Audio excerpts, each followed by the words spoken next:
তৃণমূল কংগ্রেস কি বাবরি মসজিদ তৈরির সমর্থনে?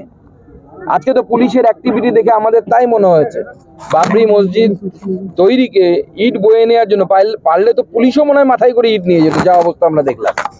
এই ধরনের হিন্দুদের প্রোগ্রামের ক্ষেত্রে বা হিন্দুদের ধর্মীয় যখন কোনো ঘটনা ঘটে বা কোনো কার্যক্রমে, তখন তো আমরা দেখতে পাই না পুলিশের, তখন তো বরঞ্চ অসহযোগিতা দেখতে পাই।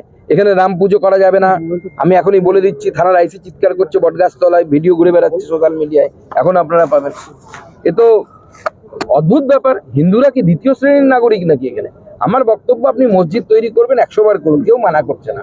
আপনার জায়গায় আপনি মসজিদ তৈরি করবেন না কি করবেন আপনার ব্যাপার, কিন্তু বক্তব্য হচ্ছে বাবরি নামটা কেন আসবে?